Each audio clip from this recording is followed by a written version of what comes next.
On passe au sport avec la Coupe du monde de ski alpin qui se termine ce week-end en Andorre. Les objectifs fixés ont été atteints pour l'Alsacien Thibaut Favreau. Il s'est classé 14e à l'épreuve de slalom géant. Une belle performance pour le skieur. Pour la première fois de sa carrière, il a participé de bout en bout à cette Coupe du monde.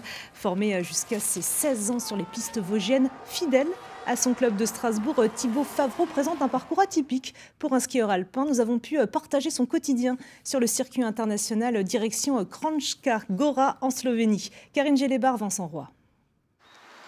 Ambiance fin de saison à Kranjska Gora. La petite station slovène culmine aux mêmes altitudes que les Vosges et subit de plein fouet la pluie et les températures positives.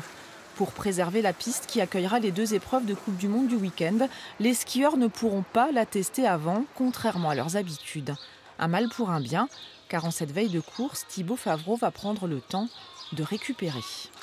C'est pas habituel, mais c'est toujours plaisant de se poser un peu, prendre du temps pour soi, se reposer et pour préparer les événements et arriver vraiment en forme, parce que à penser à vouloir toujours skier, on met du jus un peu là-dedans et on perd de l'énergie. Première saison complète sur le circuit mondial pour l'Alsacien. Et elle est longue. Depuis novembre, le skieur de 24 ans a pris près de 30 départs de Coupe du Monde et d'Europe. À la clé, un très beau podium, son premier au plus haut niveau sur la nouvelle épreuve de géant parallèle en Italie. 4 mois de haut et de bas, de fatigue accumulée. Alors, à la veille de cette nouvelle échéance, l'athlète refait le plein d'énergie. Il ne quitte guère l'hôtel et prend soin de lui. Les jambes, tu lèves les fesses bien haut, tu reposes. L'axe principal de la séance, c'est de travailler sur le bien-être du corps et les petits bobos et les petits pépins. Mais voilà, on partage des choses, on partage des moments, c'est toujours sympa et agréable. Moment de partage encore avec un autre membre de l'équipe. Son royaume, les sous-sols de l'hôtel. Son rôle, préparer les skis de Thibaut en fonction des conditions de neige. Paul Delberg est le spécialiste du matériel, mais leur relation va bien au-delà. La confiance, je pense, surtout. Quand il est au départ et qu'il n'a pas pensé au ski ou qu'il a pensé juste à skier du mieux qu'il sait faire, il vaut mieux bien s'entendre, je pense, quand tu passes autant de temps avec une personne. Et là, c'est le cas, donc c'est plus facile de travailler. La force du collectif dans un sport individuel. Thibaut Favreau se fait sa place dans ce groupe France. Lui, l'enfant de Dupigheim, toujours licencié au skieur de Strasbourg, fier de ce profil à part. N'importe quel coureur se donnera tout ce qu'il a en magasin pour réussir. Et je fais partie de ces mecs-là. La différence, c'est que moi, je viens d'un endroit où le ski est peu développé chez nous. On a des petits massifs, mais on a quand même l'esprit du ski chez nous qui est beaucoup développé. On a des passionnés comme on pourra en trouver nulle part ailleurs. Et c'est un peu ça qui m'a nourri au début et qui continue à me nourrir. Jour de course. Comme prévu, la neige est molle, humide, salée par les organisateurs pour ne pas trop creuser au passage des coureurs.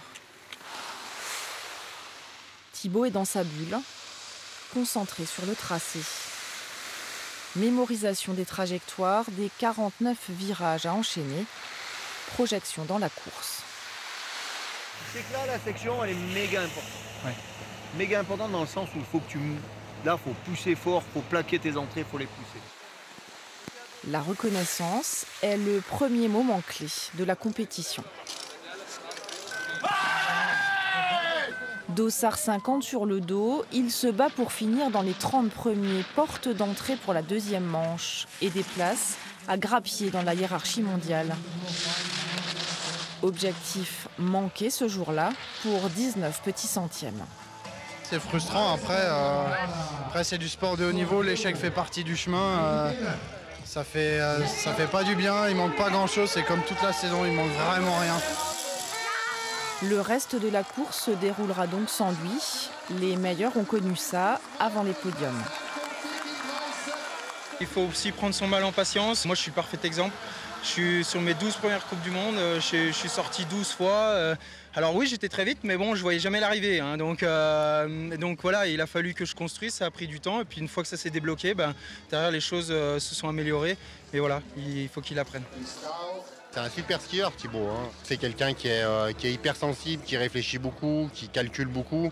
Et par moments, ça lui joue des tours de ce côté un petit peu trop, à vouloir tout contrôler. Il y a des moments, il ne faut pas contrôler, il faut simplement se dire que le but du jeu, c'est d'aller le plus vite en bas, quoi. Enseignement d'une première saison à se mesurer au gratin du ski mondial.